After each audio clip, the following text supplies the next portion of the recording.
Sir గత 2-3 రోజుల నుంచి చూస్తుంటే అయోధ్య రామ మందిరానికి రాలేదు అని చెప్పేసి కొంతమంది, అండ్ ఇప్పుడు అంటే దేవుడు అంటే భక్తి లేదు అంటే పైపైన మాటలు మాత్రమేనా అని చెప్పేసి ఇంకొంతమంది జూనియర్ ఎన్టీఆర్ గారిని ట్రోల్ చేస్తున్నారు. అసలు ఎందుకు ఈ అంశం మీద జూనియర్ ఎన్టీఆర్ గారిని తీసుకొచ్చారు? అయోధ్య రామ మందిరానికి జూనియర్ ఎన్టీఆర్ రాలేదు అనేది టాపిక్. ఎందుకు తీసుకొచ్చారు అంటే, అప్పట్లో దూరదర్శన్లో ఫేమస్ అయినటువంటి రామాయణం సీరియల్ తాలూకు వాళ్ళు వచ్చారు. నెక్స్ట్ ఆ తర్వాత కూడా రామాయణం లాంటి సిరీస్లలో కానీ, సినిమాల్లో కానీ, లఘు చిత్రాల్లో కానీ, నాటికల్లో కానీ రాముడి వేషం వేసినటువంటి వాళ్ళందరూ కూడా అక్కడికి వచ్చారు అని ఒక టాక్. నెక్స్ట్ ఆహ్వానం ఇచ్చిన వాళ్ళందరూ కూడా వచ్చారు. ఇట్లా అండ్ దేశంలో ఉన్న ప్రముఖులందరూ కూడా అక్కడికి వచ్చారు చాలామంది. రాని వాళ్ళు కనీసం ఒక బోల్డ్ మంది ఉన్నారు, అసలు లెక్కలేనంత మంది రాలా కూడా. అవన్నీ పక్కన పెట్టేసి అందుట్లో ఒకే ఒక ఫేస్ ఎన్టీఆర్నే సర్కిల్ చేస్తారు. ఎందుకంటే పెట్టిందే బాలరాముడి విగ్రహం, నువ్వు బాలరామాయణం చేసావు కదా, నీ ఎంట్రెన్సే బాలరామాయణంతో ఇచ్చావు కదా, పైగా నీ పేరు కూడా తారక రాముడు అని పెట్టుకున్నావు కదా, ఎందుకు నువ్వు రాలేదు? రావాల్సిన అవసరం ఉంది కదా, జూనియర్ ఎన్టీఆర్ అంటున్నావు.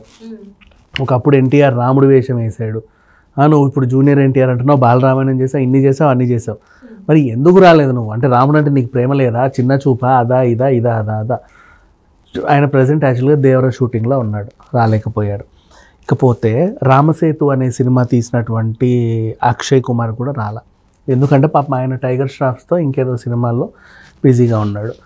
మోహన్ లాల్ రాలా, ఆయన కూడా ఏదో సినిమా షూటింగ్లో ఉన్నాడు. మమ్ముట్టి రాలా, ఆయన కూడా ఏదో సినిమా షూటింగ్లో ఉన్నాడు. రోహిత్ శర్మ రాలా, ఆయన ఏదో ఆటల్లో బిజీగా ఉన్నాడు. ఒక్కరిద్దరని చెప్పి విరాట్ కోహ్లీ రాలా, వాళ్ళ ఆవిడకి డెలివరీ టైంలో పాపం జర్నీలు చేయొద్దు అన్నారట, ఎందుకు రాలేదు. అంటే ప్రతి ఒక్కరికి ప్రతి ఒక్క రీజన్ ఉంది, అందరి రీజన్స్ ఈయన అర్థం చేసుకున్నాడు. మరి ఎన్టీఆర్ కూడా ఒక రీజన్ ఉండదు కదా, ఆయన చచ్చినట్టు రావాలి, నువ్వు రాలేదని ఎందుకు పీక్కు తింటున్నారు అర్థం కావట్లేదు సీరియస్లీ.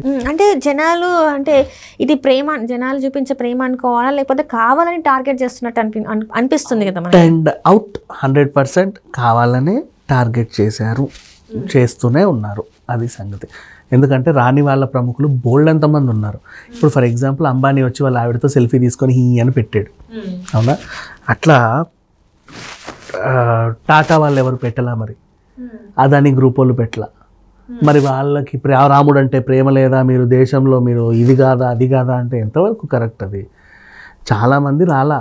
అండ్ ఇంకొక విషయం ఏంటంటే నాకు అర్థం కాని విషయం, ఏదన్నా మనకి భక్తి ఉంటే మనలో ఉంటుంది. చాలామంది ఏంటంటే దేవుణ్ణి చాలా విశ్వసిస్తారు, కానీ వాళ్ళు ఏం రెగ్యులర్గా వెళ్ళి పూజలు కానీ గుళ్ళకు వెళ్ళి పూజలు పునస్కారం అలాంటివి ఏం చేయరు కదా. వాళ్ళు ఒకటే అంటారు, మనసులో మేము ధ్యానిస్తాం అంతే అని చెప్పి.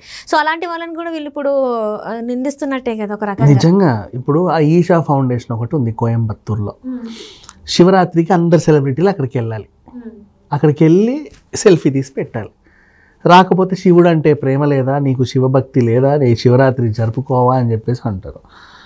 ఒక్కొక్కరికి ఒక్కొక్క పిచ్చి ఉంటుంది, దాన్ని ఇంకా ఎవరిని ఏమనలేవు. ఇప్పుడు ఇది కావాలని ట్రోలింగ్ చేయడమే ఒక సంస్థ అదే పనిగా. కానీ రాని వాళ్ళ లిస్ట్ తీసుకొని ఇంకా చెప్పాలంటే అసలు ఈ ఆర్టికల్ ఎవడైతే రాశాడో వాడు కూడా వెళ్ళాల, నన్ను అడిగితే వాడు కూడా వెళ్ళాల. 100% కళ్ళు మూసుకొని చెప్తా, వాడు వెళ్ళానని చెప్పినా సరే నేను వెళ్ళలేదని చెప్తా. ఈ ఆర్టికల్ రాసిన గైడ్ దేవుడు కూడా వాడు కూడా వెళ్ళాల. అట్లాంటి వాళ్ళు కూడా మళ్ళీ ఈయన ఎందుకు పోలేదు ఆయన ఇష్టం పోయి ఖచ్చితంగా వెళ్ళాలి అనే రూల్ ఏమైనా ఉందా ఫర్ ఎగ్జాంపుల్? అండ్ ఇంకా ఒకటి, మనుషులకి బోల్డ్ అని పనులు ఉంటాయి, ప్రతి ఒక్కరిని అర్థం చేసుకుంటారు. ఎన్టీఆర్ని పని ఎందుకు అర్థం చేసుకోరు? దేవర షూటింగ్, అండ్ ఈయన దర్శకుల హీరో చెప్పాలి అంటే, నిర్మాత హీరో. ఎందుకంటే ఇప్పుడు ఈరోజు నేను ఈ షెడ్యూల్లో రాలేదనుకో, ఇంతమంది డేట్స్ వేస్ట్ అవుతాయి. రైట్, మళ్ళీ అన్ని డేట్లు తీసుకోవడానికి ఎన్ని రోజులు పడుద్దో. నా నిర్మాత ఎక్కడి నుంచో అప్పు తెచ్చుకొని సినిమాలు చేస్తాడు, ఫైనాన్షియల్ తీసుకొచ్చి. ఆ డైరెక్టర్ అనుకున్న టైంకి సినిమా రిలీజ్ చేయాలి, లేకపోతే చాలామందికి నష్టం. ఇప్పుడు నేను ఫర్ ఎగ్జాంపుల్ నేను రాముడిని చూడడం వల్ల కొంతమంది హే హే అంటారు అంతే. నేను అక్కడికి వెళ్తే ఇక్కడ ఉండకపోవడం వల్ల చాలామందికి లాస్, కోట్లల్లో నష్టం వస్తుంది. అంతమంది పొట్ట కొట్టాలి, అర్థమైందా? నా వల్ల ఇంత నష్టం జరుగుతున్నప్పుడు ఇప్పుడు దేవుడు ఎవడైనా సరే నువ్వు అందరినీ నాశనం చేసి నా దగ్గర రాని ఏ దేవుడు అనుకోడు. రైట్. అంతే, సీరియస్లీ రాముడు కూడా అనుకోడు. నువ్వు నీ వాళ్ళందరినీ పొట్టగొట్టేసి వాళ్ళందరినీ నీ ప్రొడ్యూసర్కి నష్టం చేసి నీ సెట్ వాళ్ళందరికీ ఏదో చేసి నీ జూనియర్ ఆర్టిస్టులు అందరినీ ఆత్మహత్య చేసుకునేదాకా అప్పుల్లో కూరుకుపోయి వాళ్ళందరినీ సర్వనాశనం చేసి నా దగ్గరకు వచ్చి కనిపించి సెల్ఫీ తీసుకొని పో అని రాముడు అడగడు. వీళ్ళు మాత్రమే ఈ అతి భక్తి, దాన్ని ఏమంటారో తెలియదు కానీ అతే ఇంకంత మించి ఇంకేం చెప్పలే. అంటే భక్తి ముసుగులో ఇదంతా అంటే నిజమైన భక్తి కూడా కాదమ్మా. భక్తి ఉంటే ఇట్లా మాట్లాడరు మనుషులు. భక్తి అనేదే అదొక భావం, అర్థం చేసుకుంటారు మనుషులు. భక్తి ప్రతిదీ అర్థం చేసుకుంటారు, ఏం ఉండదు, చాలా సింపుల్గా అర్థం చేసుకుంటారు అంతే. అర్థం చేసుకోకపోతే దాన్ని భక్తి అనరు. భక్తి ఆ మాటల్లోనే ఎన్ని నీతులు చెప్తారు. భక్తి అంటేనే నీతులు, బోల్డని ప్రవచనాలు, మనిషి మనుగడ అన్నీ ఉంటాయి, అన్నీ కలగొల్పి భక్తిలో ఉంటాయి, భక్తి మార్గంలో ఉంటాయి. ఓకేనా? ఒక మనిషి నువ్వు రాలేదు, నువ్వు ఎందుకు రాలేదని ఒక మనిషిని పోక్ చేస్తుంటే అది భక్తి కిందికి రాదు. అది వాడి తత్వం వేరది. భక్తి మార్గంలో ఉన్నాడు ఎవడు కూడా ఇట్లా ట్రోల్స్ చేయడు. అంటే ఇంకా కూడా మనం చూసినట్టయితే తెలుగు ఇండస్ట్రీలో చాలామంది కూడా రాముడి క్యారెక్టర్స్ చేసిన వాళ్ళు ఉన్నారు. అండ్ ఇంకొకటి ఏంటంటే చాలామంది కూడా భక్తులు ఉన్నారు. మరి వాళ్ళందరూ కూడా వెళ్ళలేదు అనుకుంటే అంటే ప్రభాస్ వెళ్ళాడా అంటే ఒకనొక న్యూస్లో ఏంటంటే ప్రభాస్ వెళ్ళి ఫోటో దిగినట్టు అనిపిస్తుంది అని చెప్పేసి పిక్స్ పెట్టారు. కానీ ఆ పిక్స్ ఏంటి అంటే ఆది పురుషులు ఆ టైం అప్పుడు ఒక మందిరంలోకి వెళ్ళి మీకు గుర్తే ఉండి ఉంటుంది, కృతి సనన్ వీళ్ళందరూ వెళ్ళి దిగిన పిక్స్ మాత్రమే అవుతున్నాయి. నిజంగా ప్రభాస్ వెళ్ళాడా లేదనే రీసెంట్ డేస్లో రామాయణాన్ని అంత పెద్దగా చిత్రీకరించింది ప్రభాస్. మరి వాళ్ళెలా కృతి సనన్ వచ్చిందా అడగల, అందులో హనుమంతుడు పాత్ర వేసిన వాళ్ళు వచ్చారా రాలా. ఇంకా చెప్పాలి అంటే డైరెక్టర్ వచ్చాడు, ఓం రావు వచ్చాడు. దేశాన్ని బాగా ఉద్ధరిస్తున్నాము అని బాగా ఫీల్ అయిపోయే వివేక్ అగ్నిహోత్రి మన కాశ్మీర్ ఫైల్స్ డైరెక్టర్, ఆయన రాలా. మరి ఇట్లాంటి వాళ్ళని ఎవరు అడగరే.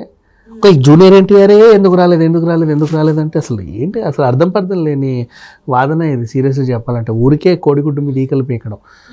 సో ఏదేమైనప్పటికీ దీన్ని అంత సీరియస్గా తీసుకోవాల్సిన ఇష్యూ ఏం కాదు.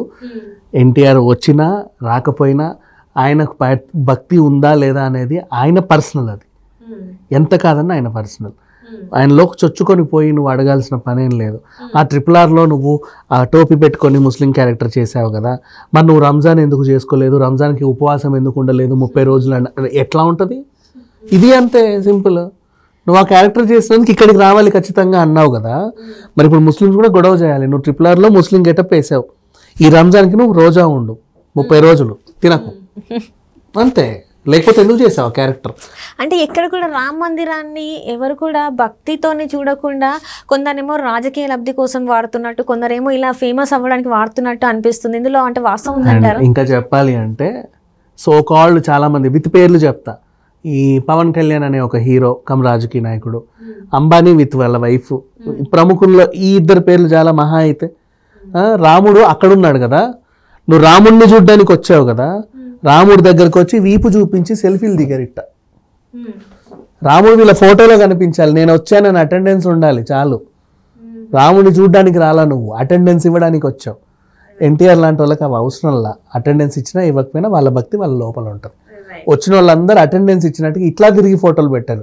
రాముడు అటున్నాడా ఇటున్నాడా వీళ్ళ ఫోన్లో ఇట్లా పెట్టారు చూడండి. అవన్నీ సామాజిక మాధ్యమాల్లో ఉంటాయి వాళ్ళ ఫొటోస్ అన్నీ కూడా. సో అది సంగతి. రైట్. థ్యాంక్ యూ విజ్ఞాన్ గారు, మీరు మా స్టూడియోకి వచ్చినందుకు ధన్యవాదాలు.